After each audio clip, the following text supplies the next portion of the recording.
Here in the second half of Articles of News, we welcome in Corey K. Ward, the unofficial, official temple, everything for the Church of Jesus Christ of Latter-day Saints. Also a relative of Elder Ballard. This is Elder Ballard's nephew and cousin and brother, Corey K. Ward. Welcome in. Wow, I'm honored. Yeah.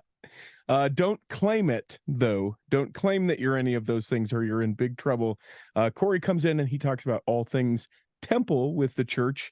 And I'm excited for this first one because you and I got quite the opportunity to be able to go see the St. George Temple before it gets opened to all y'all. We got to go in a little bit early, and then before it obviously gets rededicated. Tell me a little bit about your experience. Let me tell you, it was bougie. Like, Yeah. if you go to a normal open house, you just kind of get shuffled in. But if you go to a VIP, it's bougie. First of all, you get a personal tour by a couple. I was in a group of about 12 or 15, and we weren't rushed through the temple. We had a great explanation of things, and then in the chapel, they took our names, they welcomed us, and then they even had nice dinner and desserts, or like lunch and desserts afterwards. So yeah, the pulled pork was pretty good, huh? Yeah, I really like that. Pulled pork sliders, and they have, I imagine, because I was just there the day before you, that they have brought in all of the nice furniture into the cultural hall in the Stake Center, right across from the St. George Temple, which was interesting too, because people that are local will remember that Stake Center was first of all torn down, and then rebuilt, and then burnt down, and then rebuilt. So it is the newest of the new as far as chapels go. So tell me what you thought about the temple. I thought there were some pretty interesting things as I went through. Yeah, let me talk about some of the news about it first, and then I'll talk about the tour. I think that will make more sense. Yeah. So, a little bit before I think it was like the 9th or something, they opened it up to the media. Matthew Holland was one of the general authorities that was guiding tours. Which is interesting because isn't he serving as a mission president right now? I'm pretty. Okay. Or is he done? Because he was serving as a mission president. Maybe he's an area. Maybe done. I think he's just done. Okay. 3 years. Okay. So obviously, he has roots there. With his parents being from the area. One of the other general authorities noted that the temple will be anticipated to last 50 to 75 years without a major renovation. So it was quite intense what they did with the renovation. Another day, they had a tour for the blind, a tactile tour, which is interesting to see how they did that. But they allowed them to kind of like brush their hands against some of the things in the temple and everything. So, well, I found myself that we weren't there. So there was within the temple, there are these like blue, kind of royal blue, like heavy, what looks like maybe velvet curtains. I don't know. I don't think it's velvet necessarily, but I found myself going, "Ooh, that feels nice." A couple times, like sneaking and being like, "Okay," and a couple chairs that had some pretty intricate kind of fabric work on it too. So when I saw that come up, I was like, I hope they weren't referencing me touching everything.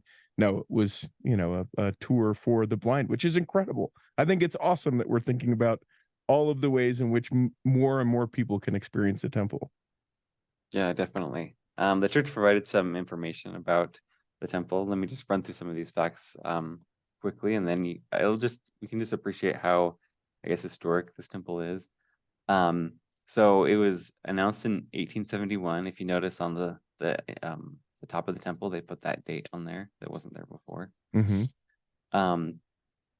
Sections of the temple, though, were dedicated before it was finished, just like Nauvoo and Kirtland. That happened.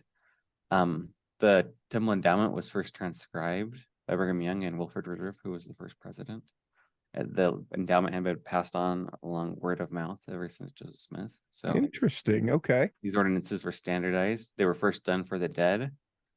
And then Daniel Wells, who was in the first presidency, dedicated it. Brigham Young was ill.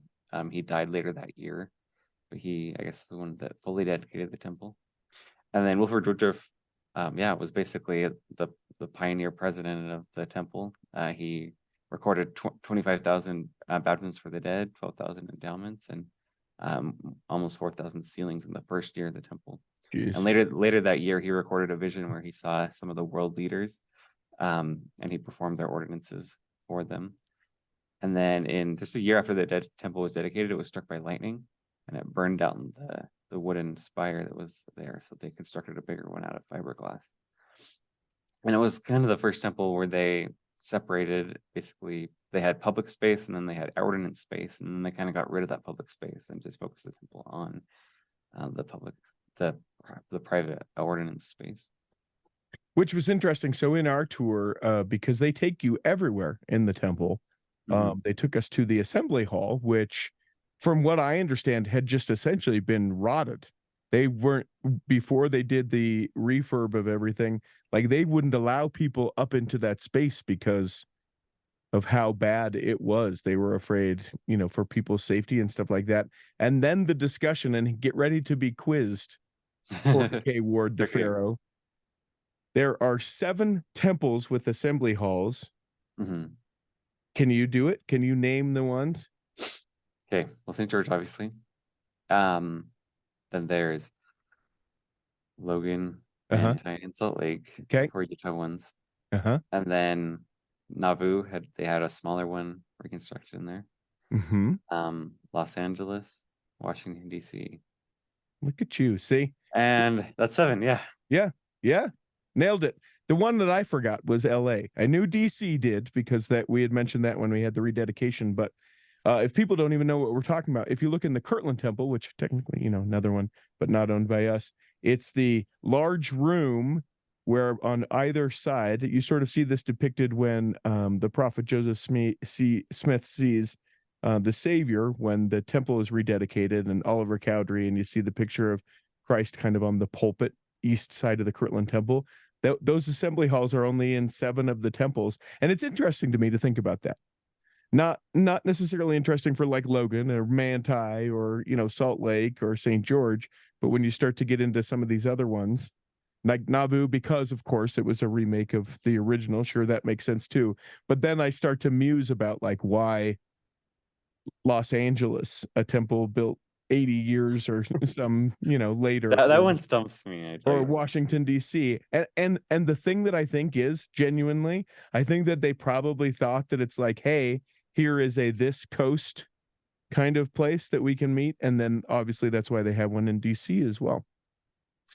The church, they published a nice little history sheet and a fact sheet about the temple that's worth looking at. I'll run through basically really fast what it says. Basically until the 1930s, it was basically like Kirtland, where there was 2 assembly halls on the top and the bottom, and then the basement was for ordinances. But eventually, they did endowments down there too, but eventually they just needed more space. So they started to use the lower assembly hall. They kind of put partitions to make different spaces. But in the 1930s, they went through a big renovation where they got rid of the lower hall and they replaced it with ordinance rooms that moved in a progressive style, like we know from the Salt Lake Temple, how that used to be. And then they added murals to kind of show the different stages in the endowment. But in the 1970s, they removed those murals and they made all the rooms stationary and covered over many of the pioneer aesthetics with 70s interior stuff. And then some of those murals were restored in the 1990s. So as we get to this renovation that just recently happened, there were several important changes that happened. One is that there's a new entrance in the baptistry on the south side. And then on the north side of the temple, there's a bride's exit where the marriage parties come out and wait for the bride and groom to reveal themselves after they get sealed. The temple annex was completely replaced, and they replaced it with a new one that matches better the exterior of the temple. Before it kind of looked like a cheap knockoff of what the temple looked like. And then on the back side of the temple, they had a grand staircase. They completely took that off, demolished that, replaced it with a new one that also matches better, have new staircases, elevators, and such. Something also that happened was that they replaced the cupola on the top of the temple. The top of the temple has changed a lot through the years, so it changed again. this renovation. It was originally white, now it's a kind of a dark gray. They added that new Holiness to the Lord inscription, and then Which something is there important. on the east side, which is pretty incredible. Yeah, it looks more like the Salt Lake Temple one. Yep. With that lettering and everything from the era. And then they took out the remnants of the murals, but they basically repainted them, each with a different artist. They kind of resembled some of the originals.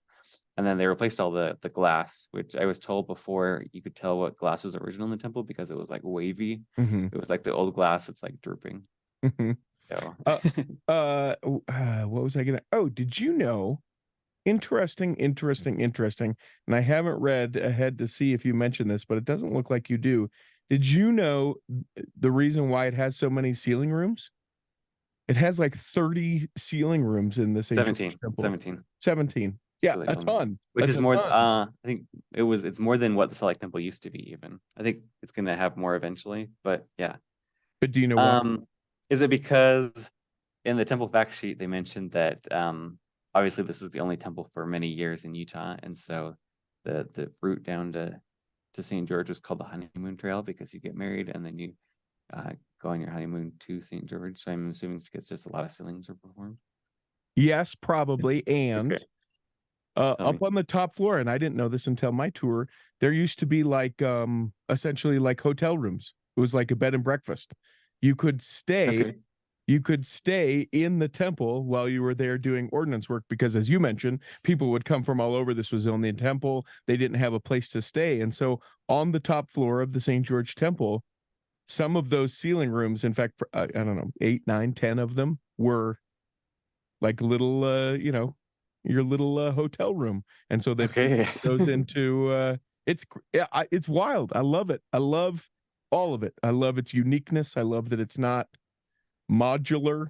I love that the people of St. George are like, yes, please build that here. I love all of the parts of the St. George Temple. It's so much different to me than so many other of the different temples. I just thought it was crazy unique and awesome to be able to be a part of the rededication. I know a lot of people, I'll be curious to see the numbers, but I know a lot of people, because Salt Lake folks go down to St. George to get a break. You know that temple open house is just going to be huge. Yeah. It's a very different temple. If you went to the Saratoga Springs Temple, if you're going to go to the New Red Cliffs Temple, this is like the complete evolution. This is like the ancestor of all temples. And so I'll go over some of my impressions of the tour. One of the things was the clear windows. I mean, almost all temples, I'm pretty sure all temples, like I can't think of one that has windows that aren't opaque in some way, that are stained glass or whatever. There's clear windows. And so when you're like sitting in the baptistry area where they do the confirmations, you can just look up kind of in the basement. You look up and you see just the outside, people walking outside. And so you could be sitting there waiting to get confirmed. And then people could be looking in and like see everyone dressed in white and everything. Also, it was really pronounced in the assembly room. You could just see that red rock on the windows and everything. So that was baffling to me. Anything else from as you kind of wandered around? There were two things that I wonder if you noticed. One, there's a picture, and I think I mentioned this, but maybe I haven't. But there's a picture, and I want to say it's outside the baptistry, where it has like the Savior or John the Baptist, and they're baptizing, and there's people gathered around, right? And normally you see that person depicted as a young man, or even, the Savior being baptized. In that particular picture, it is very pronounced that it is a woman being baptized. And I thought that was pretty powerful because, art for the time, certainly for that situation, et cetera, et cetera, et cetera. You don't often see a woman being baptized. I think it's great. I'm there for every bit of it. It was so very cool to see that picture. Did you notice that picture? I didn't. Yeah. What I did notice in the baptistry is that there's like these old images above the mirrors in the baptistry. Yes. And I asked the person what they were, and originally he was just like, oh, they're just like generic Pioneer chapels. They're not. But I said one of them, I think, is the Pine Valley Chapel. But then he couldn't tell me what the other one is. And if there's a listener that can tell me what the other chapel is on that image, I would love to know. so I think one is the Pine Valley Chapel, and I think the other one is either the Hamblin home or Brigham Young's home in Okay.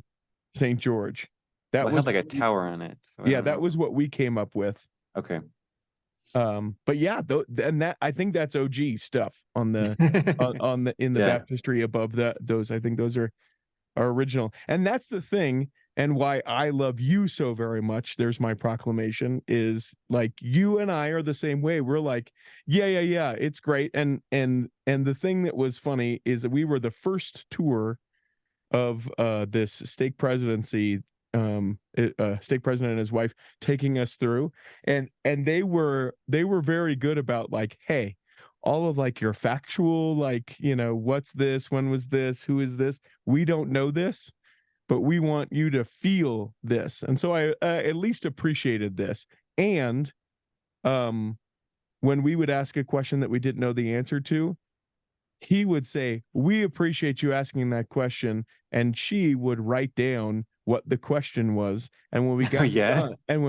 done, like she came up and was like, hey, do you really do you want to know the answer, or I'm going to search this out and be able to send it to you? Is there a way that I can send this answer to you? And I know they can't do that for everyone, and when we get into hundreds of people, there's all those things, but I thought that was pretty powerful to be like, hey, your question matters, and we want to be able to get back in touch with you and tell you what that thing is. So it was pretty cool. Love it. Yeah. One of the things was that also happened in the bride room, which is new to the temple. Someone that was in the tour pointed out that those chandeliers that were in the bride's room were some originals from Oh, the really? temple. They said only a few chandeliers in the temple are original. They also added a skylight in the bride's room, which is stained glass, and that they told me that was the only stained glass in the whole temple. Hmm. Something is also interesting in the marriage waiting room. There was like a bookcase that had looked like some really old looking books in there.